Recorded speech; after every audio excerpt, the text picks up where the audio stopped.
খুবই বেঠিক, বেআইনি, জবরদস্তি, পুলিশ রাজ বলতে যা বোঝায় তাই। প্রকৃত অর্থে পুলিশ দুষ্কৃতি, তৃণমূল রাজত্ব চলছে পশ্চিমবাংলায়। আইনের কোনো শাসন নেই। জবরদস্তি যেভাবে আজকেও নওশাদ সিদ্দিকী বিধায়ক, তাকে আটকে দেওয়া হলো। কোথায় আটকে দেওয়া হলো? তিনি 144 ধারা ভঙ্গ করেছেন বলে আটকে দেওয়া হলো কলকাতা পুলিশ এলাকায়, যেখানে সায়েন্স সিটির কাছে কোনো 144 ধারা নেই। 144 ধারা নেই যেখানে, সেখানে 144 ধারা ভঙ্গ করা কি করে হয়, এটা পাগল ছাড়া কেউ বিশ্বাস করতে পারবে না। ফের সন্দেশখালীতে যেতে বিরোধীদের বাধা। সন্দেশখালী থেকে 62 কিলোমিটার দূরে সায়েন্স সিটিতে আটকানো হলো আইএসএফ বিধায়ক নওশাদ সিদ্দিকী। শুধু তাই নয়, নওশাদ সিদ্দিকীকে গ্রেফতার করা হলো।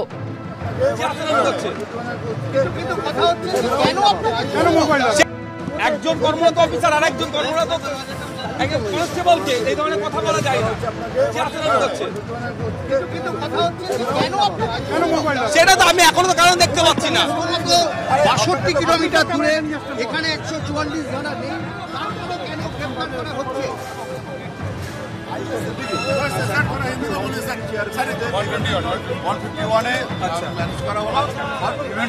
আচ্ছা ঠিক আছে, 151 এ উনি বলছেন, একটু বলেন। 151 সিআরপি বলছি তো সবার সামনে। স্যার একবার হিন্দি में बोल दीजिए सर। 151 सीआरपी से आपने अरेस्ट करा हलो।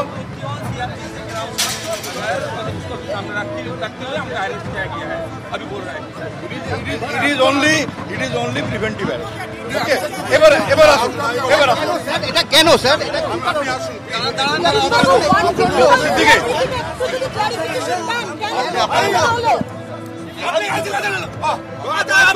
জবরদস্তি আপনার অফিসার আমার ইউটিউবে চিল্লাবে না। আমি আপনাকে যেতে বলছি।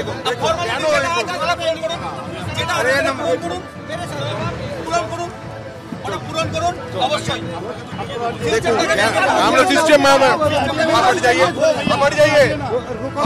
ना थोड़ा, आप हटिए तो।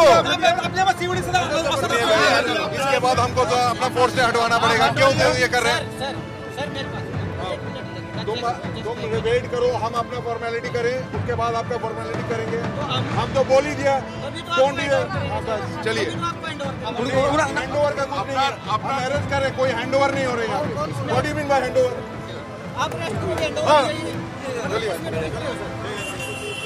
কেন গ্রেফতার করা হলো নওশাদ সিদ্দিকী?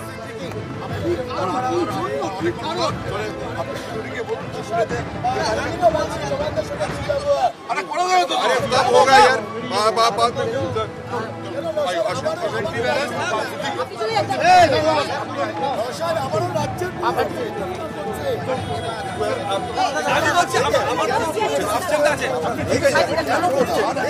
নওশাদ সিদ্দিকীকে শেষ পর্যন্ত গ্রেফতার করলো পুলিশ। 62 কিলোমিটার বাসন্তী হাইওয়ের মুখে তাকে গ্রেফতার করা হলো এবং পুলিশের দাবি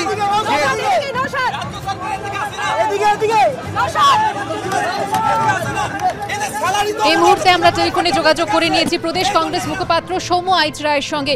সৌম্যবাবু, এর আগে একাধিকবার এই অভিযোগ উঠেছে যে বিরোধীদের সন্দেশখালীতে যেতে বাধা দেওয়া হচ্ছে। আজ নওশাদ সিদ্দিকী আইএসএফ বিধায়ক, তাকে গ্রেফতার করলো পুলিশ। প্রথমে 144 ধারা লঙ্ঘনের যুক্তি দেখানো হয়েছে, তবে তারপর সায়েন্স সিটিতে 144 ধারা তো লাগু নেই, এই কথা বলার পরেই কিন্তু বলা হলো যে গন্ডগোলের আশঙ্কায় প্রিভেন্টিভ অ্যারেস্ট করা হয়েছে নওশাদ সিদ্দিকীকে। আপনাদেরও আজ সন্দেশখালী যাওয়ার পরিকল্পনা রয়েছে। স্বৈরাচারী সরকারের আইন চলছে পশ্চিমবাংলায়। পশ্চিমবাংলার স্বৈরাচারী সরকার উপদ্রুত অঞ্চল ঘোষণা করুক, মন্ত্রীরা চলে যেতে পারবে, মন্ত্রীরা গিয়ে করতাল বাজাবে, খোল বাজাবে, আর বিরোধী দলের নেতাদের আক্রমণ করা হবে, বিরোধী দলের নেতাদের আটকে দেওয়া হবে। কোন রাজত্ব চলছে পশ্চিমবাংলায়? পশ্চিমবাংলায় কি শাসকের আইন চলছে? এখানে কি গণতন্ত্র বলে কিছু নেই? ডিক্লেয়ার করুক যে সন্দেশখালীতে একমাত্র যেতে পারবে সরকারি দলের লোকেরা। পুলিশ কার্যত দলদাসে রূপান্তরিত হয়েছে। পুলিশ কার্যত মনে করে যে হয় শেখ শাহজাহানরা থাকবে, নইলে তৃণমূল থাকবে। বিরোধীদের এটা গণতান্ত্রিক অধিকার, তাহলে তারা মানুষের কাছে যেতে পারবে না? আপনারা 144 ধারা নিজের ইচ্ছে মতো যেখানে খুশি লাগাচ্ছেন, এটা হয় নাকি? তারা পশ্চিমবঙ্গ উপদ্রুত অঞ্চল ঘোষণা করুন। একটা স্বৈরাচারী সরকার মাননীয় মুখ্যমন্ত্রীর নেতৃত্বে দাঁত নোখ সব পার করে বিরোধীদের উপর আক্রমণ করছে। মানুষের জবাব দেবে 2024।